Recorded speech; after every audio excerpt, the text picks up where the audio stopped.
স্থানীয় সংবাদ।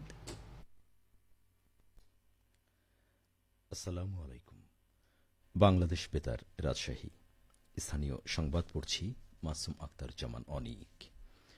রাজশাহীতে আগামীকাল যথাযোগ্য মর্যাদা, ভাব, গাম্ভীর্য ও আনন্দমুখর পরিবেশে মুসলমানদের ধর্মীয় উৎসব পবিত্র ঈদুল আজহা উদযাপনের লক্ষ্যে জেলা প্রশাসনের পক্ষ থেকে নানা কর্মসূচি গ্রহণ করা হয়েছে।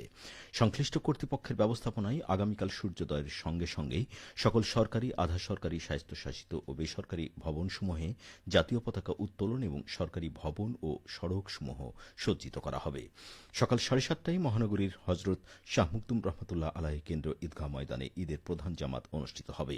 তবে প্রতিকূল আবহাওয়ার কারণে কেন্দ্রীয় ঈদগাহে ঈদের প্রধান জামাত অনুষ্ঠান সম্ভব না হলে সকাল 8টায় হজরত শাহ মুকদুম রহমতুল্লাহ দরগাহ জামে মসজিদে অনুষ্ঠিত হবে। এছাড়া মহানগরীর অন্যান্য ঈদগাহে সংশ্লিষ্ট ব্যবস্থাপনা কর্তৃপক্ষের নির্ধারিত সময়ে ঈদের জামাত অনুষ্ঠিত হবে।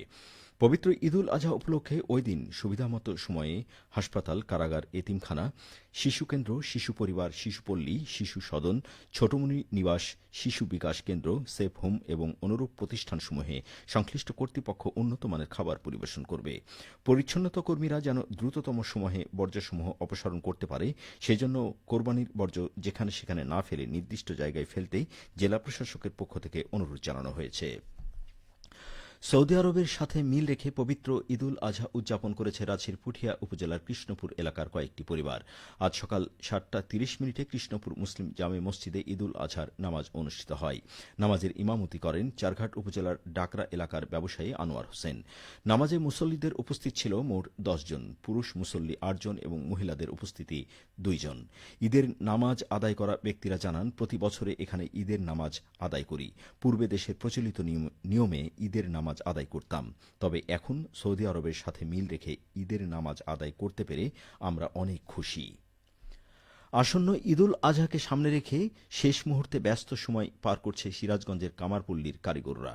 দিনরাত কাজ করে তৈরি করছেন কাটারি, ছুরি, চাকু, চাপাতি, দা, বটি সহ কুরবানির সব ধরনের উপকরণ। এ বিষয়ে শুনুন আমাদের সিরাজগঞ্জ জেলা সংবাদদাতার একটি প্রতিবেদন। আগামীকাল পবিত্র ঈদ উল আজহা। এই দিনে মুসলিম ধর্মাবলম্বীদের অন্যতম প্রধান ধর্মীয় কাজ পশু কোরবানি। আর তাই শেষ সময়ে পশু কোরবানির উপকরণ দা, ছুরি, চাপাতি, কাটারি সংস্কার ও তৈরিতে ব্যস্ত সময় কাটছে কর্মকারদের। কামারপল্লী এখন হাতুড়ি হামারের টুংটাং শব্দে মুখর। এই উৎসবকে উপলক্ষ করে রাত দিন কাজ করছেন এই পল্লীর কারিগরেরা। মিলছে বাড়তি আয়, যা কাজে আসবে কামারদের সারা বছরের জীবন ধারণে। কাজের চাপ আছে, 2-3 দিন হলো খুব মোটামুটি ভালো আছে, আজকে আরো বেশি। কিন্তু নতুন জিনিস বেচা কেনা নাই, নতুন জিনিস খুব কম, হঠাৎ 2-1টা চলে। আর খালি পুরান জিনিস, দাও, ছুরি, চাকু, চাপাটি এগুলো সব পাইনার করি। এইসব মানুষ সব দাঁড়া থাকে, আমি সব ঠিকঠাক করে ধীরে আসতে দিই। আবার সকালের থেকে সন্ধ্যা পর্যন্ত চলে আর কি। পুরাতন দা, ছুরি, চাপাতি শান দেওয়ার পাশাপাশি প্রয়োজন অনুযায়ী নতুন মাংস কাটার সরঞ্জাম কিনছেন ক্রেতারা। গত বছরের তুলনায় দাম কিছুটা বেশি হলেও তেমন অভিযোগ নেই ক্রেতাদের। এখানে আসি হয়, এখানে দা, ছুরি, কাটারি এগুলা সারা বছর তো কাজে লাগে না। এখন কোরবানি বিধায় আমাদের অতি প্রয়োজনীয় জিনিস, এই জন্য এখানে আসছি। নতুনও কিছু বানাবো, আর যেগুলা পুরাতন আছে এগুলা ধার দেবো ইনশাল্লাহ। এবারের ঈদ উল আজহায় সিরাজগঞ্জে কুরবানি হবে প্রায় 2,59,241টি পশু। সাজেরুল ইসলাম সঞ্চয়, সিরাজগঞ্জ জেলা সংবাদদাতা, বাংলাদেশ বেতার, রাজশাহী। ঈদুল আজহা উপলক্ষে নাটোরের 7টি উপজেলা এলাকার দুস্থ ও অসহায় পরিবারের মাঝে চাল বিতরণ কার্যক্রম শেষ হয়েছে। এই কর্মসূচির আওতায় 7টি উপজেলার 52টি ইউনিয়ন পর্যায়ে মোট 92,089টি পরিবার বিনামূল্যে 10 কেজি করে চাল পেয়েছেন।